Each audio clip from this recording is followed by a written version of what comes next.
You've been in there now for what, 3 years? So what have you learned just being in those walls? I have a poorest house district in Franklin County. That's why I say I don't make excuses, I don't play games, and I don't take it personal. My people are personally affected by politics. It's disrespect to the office itself, disrespect to the Ohio State House. To take yourself to the State House and not do the work of the people. When you go into office, any type of public service, your goal should be to get things done. I was not supported and people didn't want to support me. People were calling me like, how did she do it? How did she win and not have support? But it was because... Representative Humphrey, thank you so much for taking the time. I appreciate your time. Absolutely. Thank you for having me. I appreciate it. Are you native? Are you from Columbus? Absolutely. I am from Columbus, graduated from East High School, grew up on the Near East Side, Trevor Heights, so I am here through and through. Excellent. So tell us a little bit about your background and how you got in office. Yeah, so, oh man, I don't even know if we have enough Where to time. start, right? Right, we have enough time for that. But so my love for politics came in 2016. Okay. But I've always been a history buff ever since I could remember. No, I back up. I say my interest in politics started in 2012-ish, okay. But I didn't get involved into politics until 2016. Okay. But really, it started from a political science class I was taking at Ohio State University at Newark. I had a professor by the name of William T. Dower. Mm-hmm. He was a staunch Republican. Obviously, I am a Democrat, but he taught me so much and helped me to understand things from a different perspective. It garnered like my interest. And from there, I started studying other leaders. But it really wasn't until, like I said, 2016 that I got involved in politics. And that was during the time of the Flint water crisis. And so I started off by service. I tell people, I seen a post on our council president's page. What was it? Back in 2015, something like that. It said, all good leaders serve. And at that time, 2015, 16, I hadn't graduated college yet or anything. But I knew I wanted to be a leader.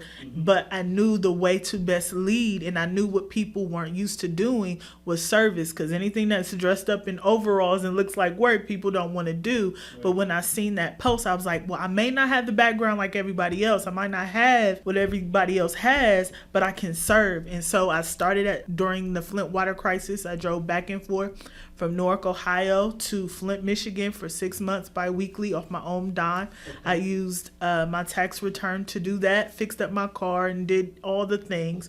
And then I would help at the YWCA, YMCA. And then I found out about the Franklin County Democratic Party in those young Democrat organizations, and the rest is history. Tell us a little bit about when you went to Flint, Michigan, what it was like. Tell us what you saw and how things were at the time. Yeah, it was sad, honestly. Uh-huh. But what the beautiful thing about it is I wasn't the only person who had came from out of state to help. It was people from all across the country really out there to help, constituents and residents of Flint, Michigan. And so, I did help in the food kitchen before at a couple times, and those folks were very, very grateful. But then I also, did data entry and passed out waters and things like that. And people were grateful, but it was sad. But also, in some twisted way, it was beautiful to see everybody come together and care about communities. So, okay, yeah. All right. So you were there 6 months on and off? Yep, bi-weekly. Yep. Bi-weekly, you end up going there. On the weekends. Yeah. Yep.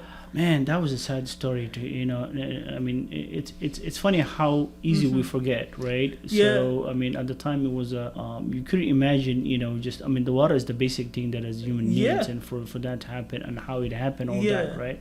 That's well, I'm glad. So that kind of sort of whet your appetite, I would assume. Okay. Yeah, it made me. It was a starting point. Okay. Because I knew I had to serve, but again, I didn't know what exactly I would be doing. And then when I found out about the Democratic Party, I got involved with the Young Dem organizations. And so that's how, specifically Franklin County Young Dems, but then Central Ohio Young Black Dems, the voter registration. And then I'm on campaigns. And then I get jobs from my service as president of Young Black Dems, because I served for 4 years, longest serving president of the Young Black Dems.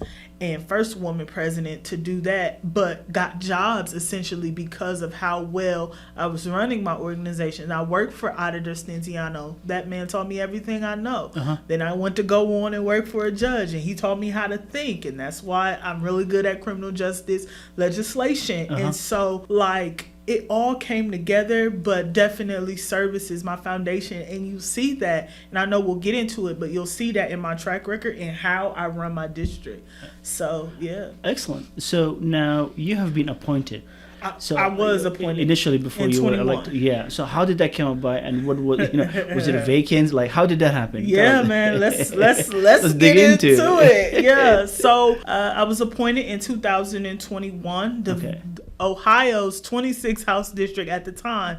Currently, I represent District 2 due to redistricting, but this district is a variation of the former 26th House district. But I'll say it was a vacancy, and that's because my predecessor, who is now county commissioner, that person went on to be county commission. And it left a vacancy, and essentially I decided to run for the appointment, but I like to be honest because I want to dispel any myths. At first, I didn't want to do it. I knew I could do it. I knew that if I put my mind to it, I would get it. But I was like, am I ready? Is it something I want? And I knew the pay. People think we get paid a whole bunch of money. I was making more money starting out working for the judge than I was going to work and being a state rep. So those were things that I had to think about, but also understanding the makeup of that district and the need for someone who would be a leader and truly speak up for people. I had to make that decision. But for the first couple of weeks, I said no. I had told my predecessor, I told her no, and then one day I woke up and I was like, all right, because people kept saying that. I kept saying no. I'm a spiritual person, and I said my higher power was like, you better do it. And by the time that I had made, and this is deep, by the time I had made my mind up, the ship had sailed. The ship sailed. It sailed. And so that was a big thing. But my higher power was like, listen, it ain't over to the fat lady sing. Yeah. So, like, that person might not be in support of you anymore, but I'll be in support of you, and you stay in this. And it was tough. I had no support, but again, I told you, because I had said no, things happen, and I respect that 100%.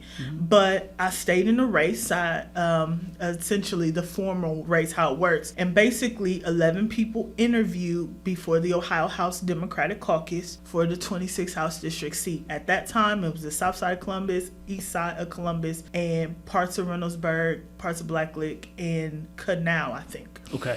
And so, but anyway, 11 people went up, and I knew, not even comparing myself to other people, but my foundation, remember I told you, had always been service. Right.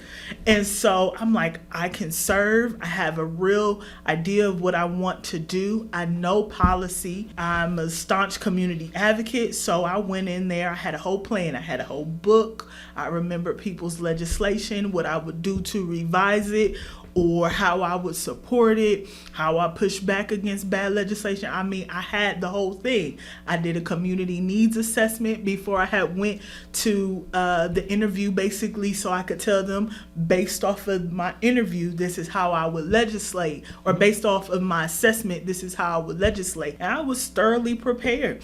And what I found out later on is, as soon as I walked out the door, I was chosen, even though I was not anointed, because that person had supported someone else. And okay, I get it and respect it, first of all, because if I was leaving, I would choose somebody too. And I had initially, said no. But regardless, I was not supported, and people didn't want to support me because that was not the wish of my predecessor. And I get that.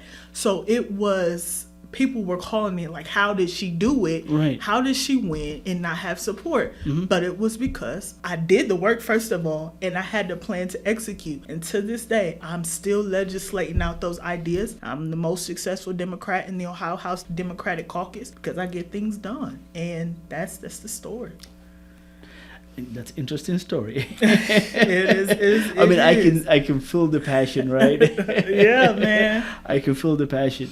Now, you've been in there now for what, 3 years? Yep. 3.5 years, maybe. 37 months. 37 months. Yeah. 3 years and a month. So, what have you learned just being in those walls? I mean, if those walls can talk, man, right? back in their times until now, what have you learned? You know, one of the things that was said to me prior to getting into office was, you know, it would be hard for you to get things done because we're in a super minority. And I think a lot about how I was raised and how I grew up, and even my own life experiences as a young adult at that time, you know, kind of prepared me to not take things personal. Although I am a very sensitive person and all that. It's so hard not to, though. Yeah. I learned early on, but it's kind of like exasperated. You can't take things personal in politics. You know, you really can't. And I've been so successful because even though people thought I would, unfortunately, I don't take things personal. I focus on the issues and I focus on how I can deliver and how can I get things done. But the thing that I would say that I learned and what I would tell to anybody else who's interested in this path is don't take it personal and eat the chicken and spit out the bones. So what I mean by that is take what you can take and leave what you know you need to leave. And that's really it. And you know that might in some might say that's like I mean, we all understand politics is a dirty game, right? It is dirty. It game. can be, yeah. And it can be, and oftentimes that we see that, you know, the metaphor that you used, you know, eat the chicken, spit out the bones. A lot of people really don't want to do the legwork that it takes just to be in there, right? Yeah. So what makes it a bad politician, in your opinion? In my opinion. In your opinion, yeah. Based on your experience, what you have seen so far. I do not like lazy people. Okay. And that bothers me. There were thousands of people who voted for us to go into office and try our best. And I think it is disrespect to some folks' constituents, disrespect to the office itself, disrespect to the Ohio State House to take yourself to the State House and not do the work of the people. It frustrates me, it infuriates me when people gallivant, oh, I'm X, Y, Z, but they have nothing to back it up. When you go into office, any type of public service, your goal should be to get things done, to deliver. And for me, I have a poorest house district in Franklin County. That's why I say I don't make excuses, I don't play games, and I don't take it personal. Because my people are personally affected by politics. I have a poorest house district, number 1 in infant mortality, number 1 in rental evictions, severe food deserts. 25% of my folks are criminal justice involved. I have to get things done. That's my job, even in a super minority. I'll make excuses. I'm a black woman, this, that, and the. I don't know. I can get it done. If I think I can get it done, I can get it done. And so when people call themselves coming into the State House or going into wherever else that they are housed to serve people and not do work, it's disrespectful. And I don't respect it. You know, that's honest, right? So those are the things that oftentimes that a lot of people really don't take into consideration going into the business. You know, I hear that, you know, somebody said, you know, it's not what it looks like when I thought that I was going to go in prior to actually going in. So, and oftentimes that, you know, we tell people that, hey, you should go do something called active listening. You should go kind of sort of shadow somebody just to get an understanding before you really, you know, drag a lot of people into it, you know, to get you supported. So that's an interesting. So I see you are involved in your community. I see you are doing a lot of legwork in the community. The other day I saw that you were in the basketball gym doing some I can't remember what it was, but I think I saw it through Facebook. So that tells me that you know you're in hand with you know with the people that are. So tell us a little bit more about some of the organization that you're involved that dear near to your heart that you think your people can benefit the most. So I partner with so many different organizations, but I'll say this. Community organization, community engagement is key. The basketball tournament is something that I curated and created because I seen that when we looked at the crime rates in my district, it was like, 13 to 27 or something like that. And most of those numbers are Black boys. And I'm a mother to a Black son, and I wanted to do something to engage our babies, specifically at that middle school age, where they're most influenced as to whether they're going to do right or wrong. And so that's how the annual basketball tournament was birthed. I've had community conversations with rappers and young Black boys, because I know that they're not listening, young people, as much as we want them to listen to us, they're not listening to us. They're listening to people that they listen to for music or whatever else. And so I've really tried to find ways to engage. I engage my seniors with senior resource fairs. I have community resource fairs. I've had job fairs.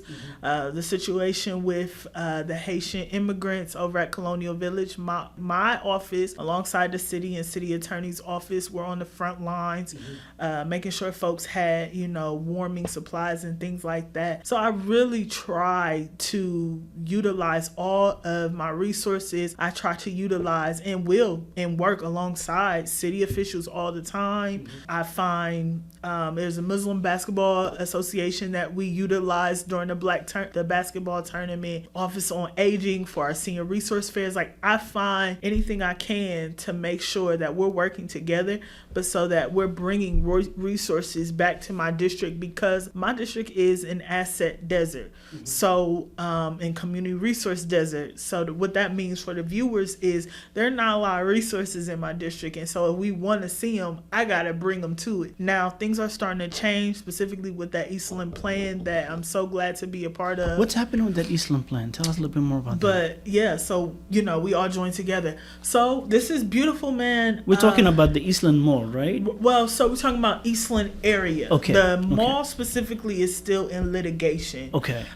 So they are going back and forth in court right now with that. But the area itself, the Eastland Plan, sort of in a sense has been finalized, but it was done by way of the city and by way of the community. They've had listening sessions with MKSK or something. I'm messing up the name. Okay. Cohere.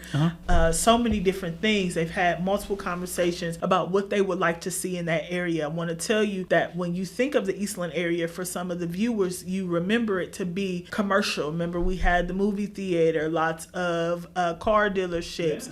Remember, Discover was in the area. So many different things. It was a commercial area. And now, because the area's declined, all the stakeholders have left. And so that leaves the area in distress, if you will. And so what they're doing right now is they're in the process of deciding, do we want more housing? Do we want more recreation centers? And I think you're going to see that roll out and so on. And fast forward, there's going to be a workforce development center coming to the Eastland area by way of Columbus State. So you're going to see a lot of beautiful things, lots of, first of all, I think stakeholders are still making way to make a decision as to whether they want to come to the Eastland area. But again, I think you're going to see recreation centers for the kids. You're going to see more housing and lots of things. But one of the things that has already been announced that I'm super proud of is that Columbus State will be partnering with First Church of God and the city to bring forth a workforce development center to the Eastland area. And that's one of the most impoverished areas, according to statistics, in Franklin County. And one of the things I'm proud to say that I did as their state representative before all this was even planned out is I met with the president and CEO of Columbus State Community College. And I met with him with regard to an ask that they had through the capital budget and one-time strategic funds. Was glad to support that. But one of the things I believe in deeply is if you're going to ask me to support X, Y, and Z, I'm not going to hesitate to ask for investment in my district. And so what I had asked, I said, hey, have you heard of the Eastland Plan? Have you been out to Eastland? These are the issues. I think the yearly average income in my district is $41,000 a year. I mean, I gave them the whole spiel, gave them the number one in resources. Yearly average income in the state is $56,000 a year. My folks are making $15,000 less than the average Ohioan. I mean, I'm giving him all the things. And he says, hey, I think I would like to be a stakeholder in Eastland. Give me the email, X, Y, and Z, connect us. I made that connection. Fast forward a year and a half later, now they are doing what they're doing with the Workforce Development Center. But that's what I mean by true advocacy. Can I take credit for the Workforce Development Center? No, but I can say that I was the first one to plant the seed. Yeah, I can say that because, you know, President CEO had told me I hadn't been in Eastland since Mayor Coleman was in office. At this point, our mayor had been in office for some time now, and I love him dearly, Andrew Ginther. But so that was how I know. I planted the seed. It hadn't been in there since Mayor Coleman was in office. I tell you, I make the connection. A year later, now we got a Workforce Development Center. That is advocacy, and I'm super proud about that. Now, like I said, I can't take credit, but I'm very proud to say that I did plant the seed. No, job well done. I mean, you're really doing the legwork for your district. You're really looking out for them, and I think that I mean, people that are not in your district like me that sees that, because first when I come across, like as I was telling you about that video, I mean, what spoke to me is about your passion about, you know, the housing and all that stuff that you had for. So, and that's why I reached out, and I hope they sees that too. Let me dig into a little bit about some of the, you know, the legislative things that you're working on in the House right now. Okay. Do you have something in the pipeline that you think that you can speak of, or? Yeah, I was just talking about this on live before I got in here. Okay. So, you know, House Bill 50, Certificate Qualification of Housing, is already in law. That is a bill that I worked on for 2 years, essentially, and we're proud to know that that's in law. That bill helps returning citizens and those who have been justice involved find a pathway towards housing. As you know, there are collateral sanctions and barriers to entry for folks who have criminal backgrounds.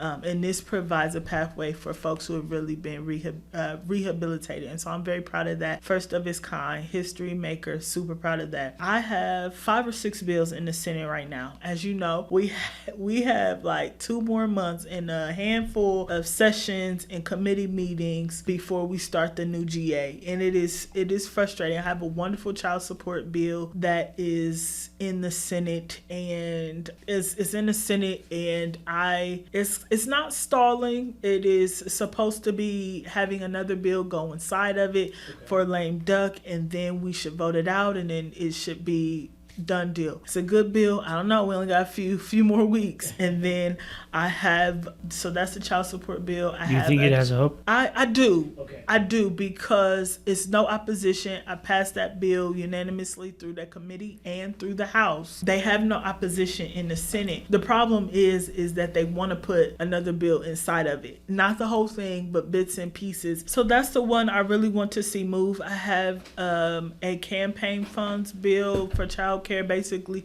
someone who was running for office, they would be able to utilize campaign funds for child care purposes. They already do it in Congress for our state and lots of other states, but only 32 states do it, like in their state legislatures. But Congress people, senators and things like that, they can utilize it. It's a good bill, and that should get passed through lame duck. I have some legislation. I'm very confident it is Republican priority, but I'm on the bill. It's basically an infant mortality bill, and it helps babies 1 through 5 and thriving, not just, you know, surviving. Everybody says that, but it's the truth. It has money for the Fatherhood Commission, has money for early head start. I mean, it's so much. Mental health services for our babies. It's a brilliant bill. The whole bill, we have a hearing. I just got a text. I need to call the representative back when I leave here. But it's a $34 million bill. It has a second hearing in the Senate on Tuesday, but I don't believe it's all going to get through. So I think what we're going to have to do is pick some stuff out and put it through during lame duck, just like some other bills. But I'm confident that I'll get that done because it's their priority, and they asked me to be on the bill. So I feel confident about that. So some things that I know will happen, but I really want that child support bill done because I want it done. Yeah. No, there's some that are near dear to your heart, and you feel like you can immediately feel the impact that it will make. You know, this bill that you're just talking about, that is the ticket for the Republican. So they are driving it, right? Yeah, so it's me and Representative White's bill, but we have what we call a priority bill. So typically a priority bill is a bill 1 through 9, House Bill 1 through 9. Okay. and this bill's House Bill 7. So any of the single-digit bills are priority bills. And so it's a priority bill for both of us, but it was Republican-led, and they wanted me to be on the bill, and it's a wonderful bill. Just from speaking of it, it has so much stuff that can benefit in both parties, in generally speaking. What is the life cycle for a typical bill from A to Z? So you mean like the process? Yeah, the process, yeah. So by the time you get introduced, like you have to go find a sponsor and all that, right? So look, I'll tell people, and that's why we're getting prepared for the next General Assembly now. So before I got here, that's what I was doing, having conversations about bills. You only have 2-year terms in the Ohio House of Representatives. If you're in the Senate, you have 4 years. That means you have more time. For us as state reps, how it works, you introduce a bill, but before you introduce it, typically you send out a mass email, and those who want to be on it will be on it. And it's as easy as them replying back, yes. So it's not hard to find co-sponsors, but most times you want a Republican joint sponsor. Sometimes you don't, because you're just making a statement. Me, I don't like to introduce bills. I will, but I don't like to introduce bills to make statements. I like to get stuff done. So you should find a joint sponsor unless you think otherwise or whatever, and that shouldn't be hard. Once you do all that, you take it to the clerk's office, it's introduced, then they find a committee. You don't find a committee. It finds a committee based upon the contents as to where it should go. After they pick a committee for it to go to, the chairman decides whether he wants to give you or her wants to give you a hearing. If they do give you a hearing, if they're pretty fair, like some of the Republicans I've dealt with, they will probably give you a hearing immediately, and then the bill moves. That's basically going to the floor and just it goes to the committee. Okay. If it makes it out of the committee, then it goes to the floor, and then if it makes out the floor, but understand, if it makes it to the floor, they're not going to bring anything to the floor that's not going to make it out of the House. And then once it leaves the House, it goes on over to the Senate. If they like it, it go through their committee process. It goes on to the floor. It goes to the governor. But 9 times out of 10, once it goes to the Senate, as I'm sure you know, they change it up. Yeah. And then they send it back to you. You approve it, and then it goes to the governor. But all of these are long processes. And what I tell people who are new, or even some of my colleagues, like me, I don't play games. So as soon as opening day starts, I have about 10 bills that will be introduced, because what I understand, what other people should understand, is you only have 2 years. And then if they're playing with one another like they're doing right now, that shortens your time, because Republicans hate Republicans even now in the Senate and the House, and then in between the House together. So it's a lot of games. So you have to introduce it quickly, so you have as much time as you can to get it through. I say the other thing that I give as advice to other members is, if they are making suggestions about your bill, if it fits in your morale, just make the revision. Because if you don't work your bill, it's not making it out of committee. And so, that's how it's done. It's a lot of processes, but I say start early and just listen to the committee if it's within your morale. If it's not, then don't do it, because you don't want to hurt yourself politically. You know what I'm saying? But there are a lot of people that they play that game back and forth too much. Oh, yeah. And it gets to the point where you have to make a decision, and by then there are some things that conflict with your morality. You understand? Yeah. So it's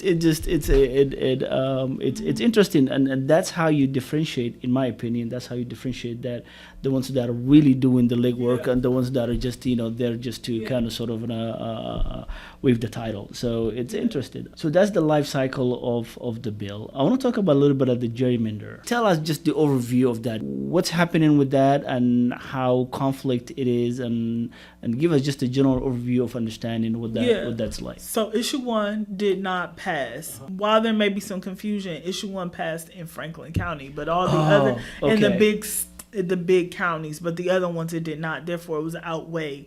And so it did not pass. So the maps, how they are drawn right now for Senate, the maps for House, and the maps for Congress will remain the same for the next 6 years. Could that be changed if the party who's in charge gets in office? I mean, they could try again, but I mean, I don't know. From just the look of it, from you, Yeah, I don't it's know. not an easy task. And lots of money that was spent. But so we are having to deal with the cards that were dealt. Okay. And but basically what gerrymandering is for people who are watching who may not understand, is there's one, and you could say in different states it could be like our state is Republicans who control the how things are drawn, how the districts are drawn in our state, but in California it's Democrats. You know what I'm saying? Mm-hmm. So one political party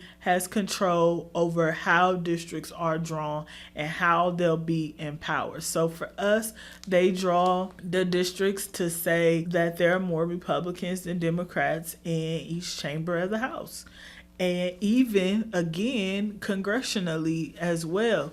So, yeah, I mean, the only way we can do better and get change is if we organize. And yeah, that's really the only way. And again, I go back to saying, if it's dressed in overalls and looks like work, it won't be done. And I think the people who were on the front lines for issue 1 did a wonderful job, but I think that there were some areas of opportunities that were missed. I think that, like what?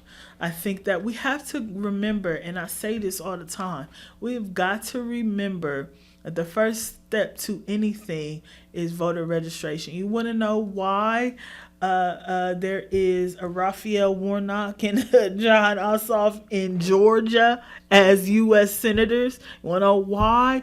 Is because the first step they did, thank you to Stacey Abrams, is said, let me get folks registered to vote. Number one, because if I can get everybody in Georgia, or not even Georgia, Atlanta and Savannah and all the, you know what I'm saying, those big, we can win. You hear me? And so that's the first step.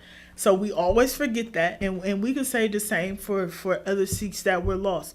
Voter registration, we've got to invest in voter registration. I say all the time, I was on my doors deep. I had the blackest district in Franklin County. I did have 2 opponents. I knew I would win, but I was doing this for other people. So we knocked in my area, but if we really did a voter registration turnout, people in community districts that look like mine, that look like Rep. Muhammad's, that look like Rep. Gerald's, and so on, if we could have got those folks registered to vote, we could have potentially changed the trajectory of our state. And same in Cincinnati, same in Cleveland. So voter registration, number 1, is important.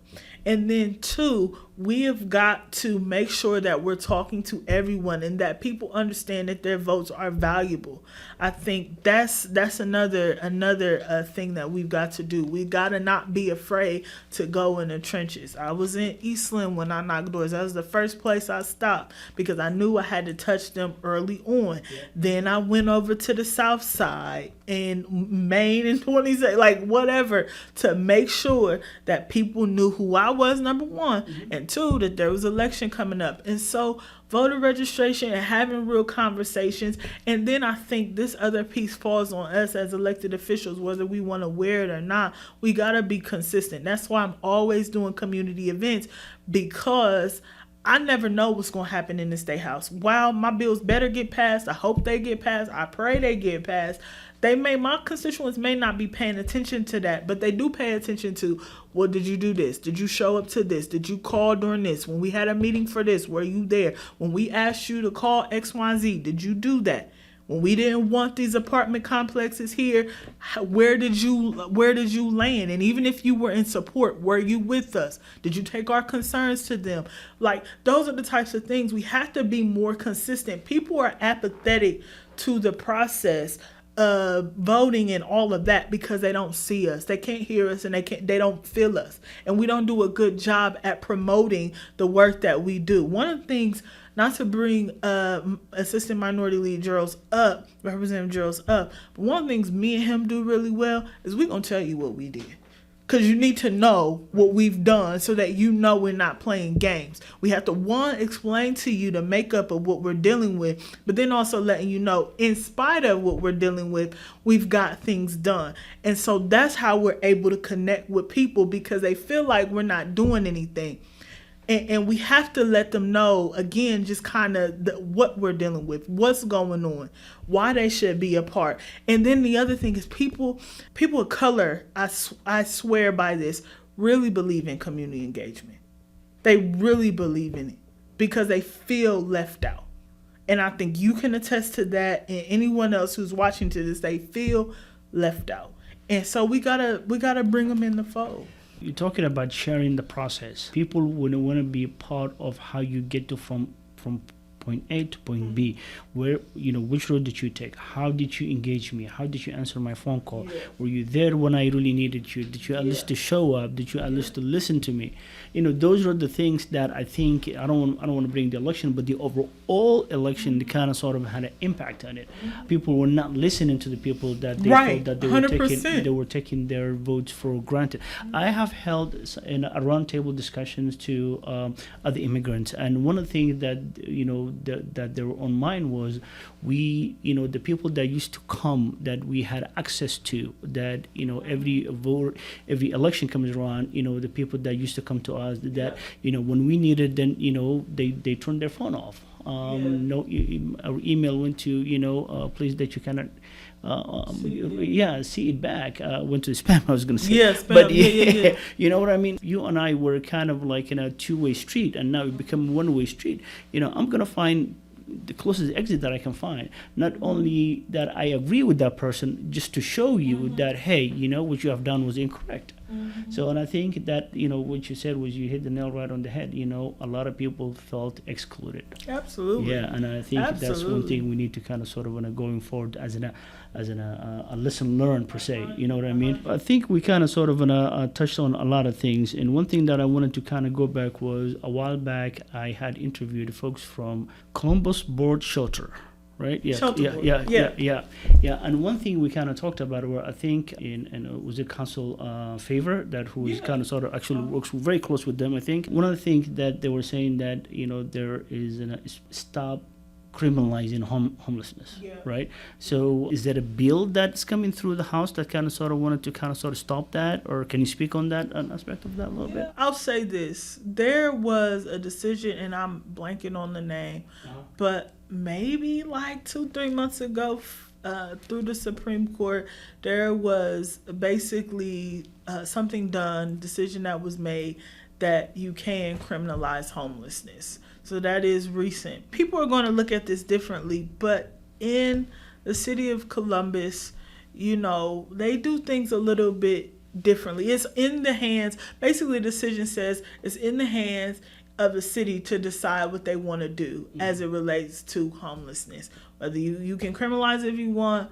you don't have to if you don't want to. Basically, in the city of Columbus, I know we have our issues with homelessness, but I will say I think that they try their best not to criminalize homelessness, especially as much as other cities may. Specifically, when you look, I know in Florida and some of the all the other places. So they do a better job at it. I guess if you're talking about specifically, I guess for me is, what do you consider them doing as criminalizing homelessness?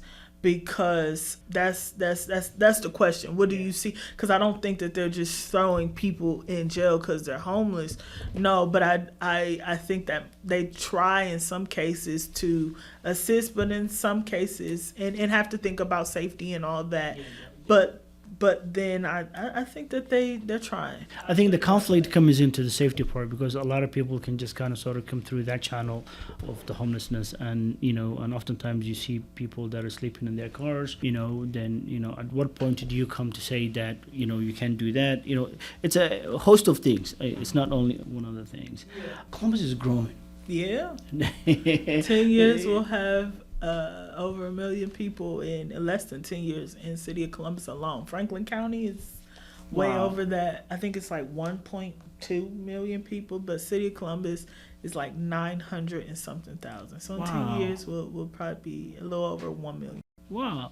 What's causing that? Well, why is it Columbus that it was growing that rapidly? Because, man, it's economically diverse. People want a place where it's quote-unquote fun, but has the opportunity to raise their children and go to school and all the things. The only thing that I'll say, and I said this in an interview I did with, I forget who it was. I was being honored for something. But Columbus is an amazing city, a beautiful city with wonderful leadership. I don't care. Whoever's listening don't like it. That's how I feel. I think that we all have areas of opportunities. But as long as we stay unified and keep unity as its center in community, I think we'll be okay with the growth. And I think that's why City of Columbus focuses, because there is a housing crisis, but you have to understand the state of Ohio is having a housing crisis, which is case in point why during the budget we passed, I forget the exact number, but it was a few $1 million bill to provide tax credits for folks to build affordable housing. What I'm saying by that, City of Columbus is understanding that the city is growing and all of that, and is trying to make investments for folks to have places to live, because we know this is where people want to be. And so as long as we continue to keep everyone in the fold, and I think we all need reminders to stay on track. You know what I'm saying? We all do. But as long as we do that, I think the City of Columbus is going to continue to grow. And I know people have, you had things a certain way for so long. There are going to be entities that come to Columbus specifically because that's where they want to be. Look at Intel. I mean, you would say Intel's in Licking County, but come on, it's us. You know. I think the City of Columbus is providing the water. Yeah. So say all that to say, like, business is wonderful because it gives people opportunities to go to work and have a livable wage. Mm-hmm. Same with housing. In order for somebody's life to be sustainable, they need housing. You need a job, you need housing, and all else flows from that. And then you look at the Link Us project. That did pass. That's going to allow for more people to more efficiently travel. Because again, I just told you, in less than 10 years, we're going to be over 1 million people. You remember how traffic literally did not used to start in the city of Columbus until 4 o'clock? It starts when I leave here, I'm going to run into traffic. It's starting earlier because more people are coming to Columbus. And it's going to continue to be like that because we're growing, we're a beautiful city, and we need effective transportation. We do. I remember when Eastland was not built. Right. I remember when a lot of these places that that it's a hub for everybody. This wasn't built. So I mean, Columbus is growing big, and it's an exciting time. Like you said, we have a good leadership, and I hope it stays that way, right? I think we have wonderful leadership. I think we all have there are opportunities that I could increase on myself, and I think I'm a darn good legislator. But like, we all have areas of opportunities, but they're trying their best, and they are doing some dope stuff. And we also have to remember, because I say this a lot as a state representative, and then knowing that they are city officials, like, I have 130,000 plus constituents. I have millions of constituents. Yeah. So it's you know what I'm saying? It's different. I can focus in a little bit more on that one thing. They've got to do a billion things. So or a couple things at a time for me, and they've got a billion things for them. And so I extend them grace. But that's why I think us as legislators have to do a good job at communicate. I work with city council and their departments and city attorney's office very closely, because if anything happens in my district, I want to be a part of it. Case in point, the thing that happened at Colonial Village. I knew about it maybe a month before it came out and was actively figuring out what I was going to do to ensure that I could do my part to help my constituency. And then even before the situation came out, I had meetings with the owners, with I forget the actual name, but the people who were overseeing the apartments for months. I had done walkthroughs, and I seen something wasn't right, but I just kept making calls to city council, listening to my area commissions. Like, that's what we're supposed to do. We're supposed to stay in lockstep with them so that we can say from our constituents, hey, I know you're focused on this, but I'm not gonna say it means more coming from us, But if a few constituents tell me something and they got a million things going on, if I remind them like, hey, we should do this, let me know how I can help X, Y, and Z. Now it's our jobs are to work together. And when we work in silos, we can't get things done. And I'll say, I will call them in a minute. And they'll call me too. Yeah. They like the mayor joked. And I know we got to wrap up, but the mayor joked. No, you have time. I'm on your time. At the Mid Ohio Food Collective, it's it used to be Kroger Refugee, and now it's going to be the Mid Ohio Food Collective. And super glad to have been able to support that project with $500,000 from the state, and city is coming in at $4 million to support the project in Eastland. I'm super proud of that.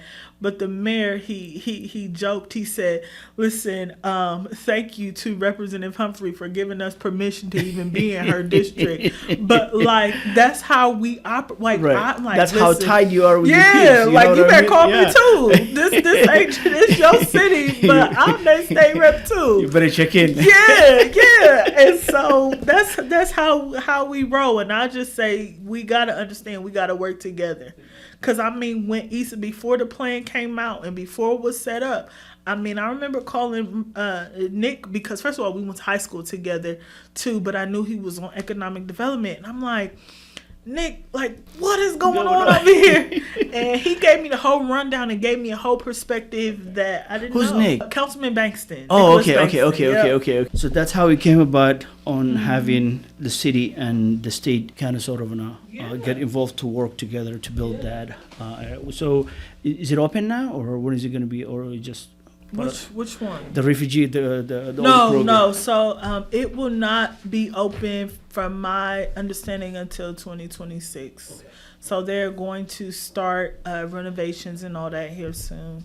This has just been an excellent conversation. What do you have in the pipeline? What are you working on, or who are you willing to collaborate, and what's going on that end? Legislatively, I am trying to figure it out now. Like I said, I think I sent over 8 bills for the next GA. No, 9 bills for the next GA. 1 yesterday, 8 today.